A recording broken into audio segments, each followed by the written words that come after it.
Monsieur Alain de Benoît, vous êtes écrivain et journaliste français et spécialiste des relations internationales. Je vous remercie infiniment d'avoir eu la gentillesse d'accorder cet entretien à la radio francophone iranienne.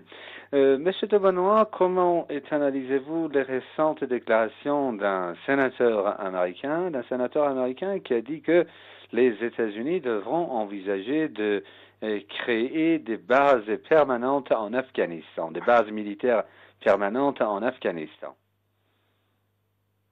Eh bien, il est évidemment trop tôt pour savoir si cette déclaration sera suivie des faits. Pour l'instant, c'est le vœu d'un sénateur américain, mais je ne doute pas que son opinion recoupe celle de beaucoup d'autres hommes politiques américains. En effet, si l'on examine l'histoire dans sa longue durée, on s'aperçoit que, en général, lorsque les Américains sont intervenus sur un théâtre militaire dans un pays, ils ne sont jamais partis complètement. Et lorsqu'ils en ont eu la possibilité, ils se sont efforcés de créer sur place des bases, des comptoirs, des places fortes, en général des bases militaires, qui leur permettent de garder, sinon le contrôle, du moins une possibilité d'intervention rapide sur ces différents pays. Si l'on prend le cas de l'Irak et de l'Afghanistan, dans les deux cas, les Américains ont annoncé leur retrait. Il est plus avancé en Irak sans être complet, et il est encore à venir en Afghanistan. Mais dans les deux cas, il est peu probable que les États-Unis se retirent complètement de ces pays, c'est-à-dire que si les autorités des pays en place leur en concèdent la possibilité, ils s'efforceront d'installer des bases, comme ils en ont d'ailleurs aujourd'hui dans bien d'autres pays. Si l'on prend l'exemple de la Seconde Guerre mondiale, après avoir obtenu la défaite de l'Allemagne et du Japon, les États-Unis avaient déjà profité de la situation pour installer des bases militaires qui existent toujours d'ailleurs, aussi bien au Japon qu'en Allemagne. Autrement dit, chez les Américains, les États-Unis n'ont pas fait des expéditions militaires dans la région du Moyen-Orient, que ce soit en Afghanistan, en Irak et ailleurs, pour en fait quitter si facilement la région du Moyen-Orient. Non, bien entendu.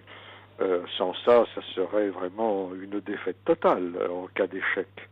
Donc, ils essayent de sauvegarder ce qu'ils considèrent comme l'essentiel, c'est-à-dire une certaine présence, avec tout ce que cela implique, sur le plan économique, énergétique, technologique, éventuellement aussi politique et culturel, bien entendu.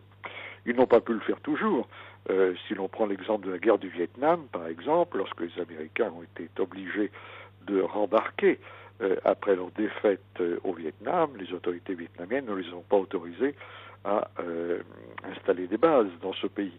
Donc cela dépend beaucoup de la fermeté et de l'autorité dont jouissent les classes politiques qui se voient remettre le pouvoir au moment du départ des Américains. Mais chaque fois qu'ils le peuvent, les Américains ont obtenu des pouvoirs mis en place, souvent par eux-mêmes, que leur présence continue d'exister par le moyen de ces bases.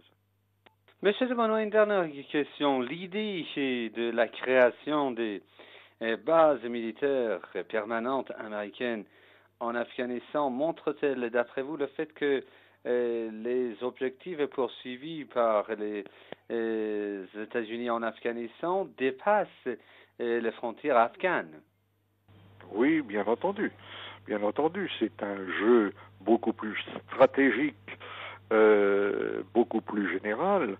Beaucoup d'auteurs américains, à commencer par Zbigniew Brzezinski dans son livre Le Grand Échiquier, ont montré que l'intervention dans un pays a toujours une portée qui va au-delà des frontières de ce pays.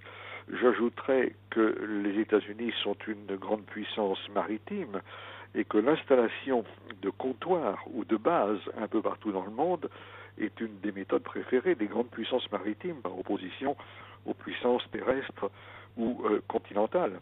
Et enfin, pour être complet, je voudrais rappeler que la doctrine de Monroe, la célèbre doctrine Monroe énoncé aux États-Unis en 1823 prévoyait que aucune puissance extérieure ne pourrait intervenir dans le continent américain. C'est-à-dire qu'un grand espace américain contrôlé par les États-Unis proscrivait l'intervention, qu'elle soit maritime, navale, militaire, etc., dans le continent américain. C'est la raison pour laquelle aucun pays n'a de base militaire dans le continent américain, alors que tout à l'inverse, les États-Unis n'ont eu de cesse que d'établir des centaines de bases militaires dans tous les pays du monde pour couvrir en quelque sorte la planète d'un réseau de centres d'influence qui soient soumis à leur contrôle.